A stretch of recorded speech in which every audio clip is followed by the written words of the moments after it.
From Yahoo News, experts thrilled after historic comeback.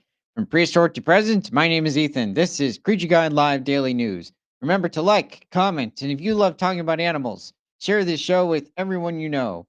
You can catch new episodes throughout the day at Creature Guide Live on Rumble and YouTube. And don't forget to catch our animal documentary commentary live stream on Saturdays at 6 p.m. Central on Rumble. Now, let's get into the animal news of the day. So the culmination of years of work. Let's go into more depth. Efforts to restore a lost species to its native range in Washington reached a crucial milestone with the birth of a litter of lynx kittens, the first in 40 years. According to Source One, the kittens were born in the Kettle Range of Ferry County as part of a 5-year program to reintroduce the Canada lynx in the area. So, Ferry County is a large county of eastern Washington state. So this is adjacent, it's just east of the Colville National Forest of eastern Washington. So in this region, I believe it's technically part of the middle Rocky Mountains, just a sliver of northeastern Washington. And lynx have been unheard of here. They've been extinct here for decades at least. There is a small population of lynx over in the Cascades of northwestern Washington. So just east of Seattle, Tacoma. Um, and there might only be around 50 individuals in the area. So it's still a small population. And this is not to be also mixed up with the bobcat, which is a distinct species of lynx. There are 4 species of lynx. The effort is being overseen by the Colville Confederated Tribes Fish and Wildlife Department. The tribal council said in a statement, "Hey, is this him?" Hmm. The momentous news is the culmination of years of work by a dedicated group of biologists committed to returning Wapuxin to this area. I'm going to guess that that's a some word of some language of the indigenous peoples of the Americas. Yeah, Indians. Wapuxin is the Colville dialect's name for the animal. The restoration program works to capture lynx in Canada and release them into the wild in the Colville Indian Reservation. So, Canadian lynx usually reach somewhere around 35 pounds. So, they're slightly smaller than the bobcat in some instances. Bobcats can actually reach over 45 pounds. I think there was an instance where an individual reached 60 pounds, which is huge. So here are some lynx kittens, though these seem to have more of a bobcat-like look.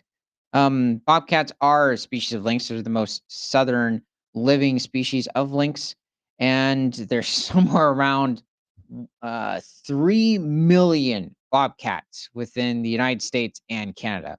They don't usually range much further than southern Alberta, British Columbia, Manitoba, and these little guys weigh about 5 ounces when they're born. So here we have a full-grown Canadian lynx, and and depending on where this animal exists, especially in different parts of Alaska, even different areas of the Yukon, snowshoe hares are over 90% of their diet. And in other regions, they might be feeding on different species of waterfowl, so going after different species of geese, ducks, see, they're going to be going after different species of squirrels, sometimes even feasting on smaller species of weasel, and occasionally they'll even go after different species of mule deer. Now, this is the Iberian lynx. So, this is the species of lynx that inhabits different parts of Iberia or Spain and Portugal. There's somewhere around 2,000 of them now in the wild, which is a huge increase from when there were barely 62 back in 2002. So they have made an immense comeback. They also reach somewhere around 30 pounds, and they have a much lighter coat compared to the Canadian lynx because they do not have the brutal winters over in the Iberian Peninsula, as opposed to even different parts of Washington State. The project began in 2021, and the first batch of lynx was set loose in February 2022. Up to 50 wild lynx will be relocated from Canada over the project's lifetime. Hmm. As the program's website notes, the aim is to establish a stable reproductive population of Canada lynx. Canada lynx was once common throughout North America, the more northern regions of the lower 48. But outside of that, when referring to Canada, there's somewhere around 60 to 70,000 lynx. Well, also even to different parts of Alaska. So it's not necessarily in danger, just depending on where it is in its range. It is like, especially in Washington, it's quite rare. See. Like its European cousin, the lynx fulfills an important ecological role as a top predator. Yeah, let's see. So, lynx mark their presence with scent markers and drive away grazing animals from specific areas, which rewilding Britain terms the ecology of fear.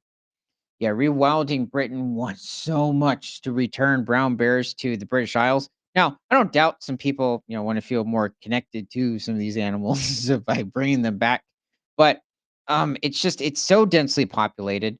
There's barely any natural habitat available in different parts of, and by rewilding Britain, I believe they're also referring to different parts of Scotland and also Ireland, Wales, and there's very little habitat available. They want to bring wolves back. I think in some cases even moose. They might have even sent a few bison to the region, but I believe they're fenced off. Now, that's just a big problem. Is that they're also even having a horrible time with the invasive. Well, okay, they're overabundant. The red deer within different parts of the UK, and they're not allowed. People aren't allowed to hunt them. They're over browsing, they're overgrazing in different regions, also competing with livestock. Let's see, we also have too many fallow deer in different regions of the UK. So, what was I trying to make of that? Oh, it mentioned that um, the herbivores get scared of the lynx anytime it marks its territory. Um, Usually, there are many times when herbivores will simply sniff the scent of a predator, and just kind of go, "Oh, well, I better just keep an eye out," but they don't necessarily run away. Canada lynx can have territories of up to 115 square miles. Restoring a species to an area it once roamed is a lengthy and challenging process that doesn't go smoothly. Indeed, some of the captured lynx under the project have returned to Canada, but the results more than justify the effort. Okay, depending on where they, reintroduced them to in was it Ferry County? So adjacent to the Colville National Forest. It could have been adjacent to the British Columbia border, so they just, illegally, went into the Canadian border. I'm just kidding. Um, they could have also just had simply more access to mates over in British Columbia. So that might have been one reason. Restoring a species to an area it once roamed is a lengthy and challenging process that doesn't go smoothly. Indeed, some of the captured lynx under the project have returned to Canada, but the results more than justify the effort. By harnessing local tribal expertise and raising awareness, the Wapupskin could eventually become a permanent fixture in Colville once more. Restoring the links to Washington is not just about maintaining biodiversity, it's also about righting a historic wrong. Okay. So it's good to hear that they're reintroducing Canadian links to Eastern Washington. So, yes, this seems to be a very healthy individual here. Um, let's see. Yeah, when it comes to certain other areas, like Colorado has reintroduced Canadian links to different parts of the Rocky Mountains, and they are starting to rebound in population. There are also, I believe, small pockets over in northwestern Wyoming and possibly southeastern Idaho and southwestern Montana. So this is around the greater Yellowstone ecosystem, and they are rebounding within that region. At least in the region that they inhabit, I don't think they have too much competition with wolves or coyotes, at least at the moment. Though Colville Forest might have a couple of wolf packs, but lynx tend to have a pretty good time avoiding wolves and just simply running up a tree. They're great climbers. They also have extremely long strides, like much longer than their bobcat relatives. Also, another interesting thing about the lynx is that they're not too distantly related to animals such as the cheetah or even the cougar in some instances.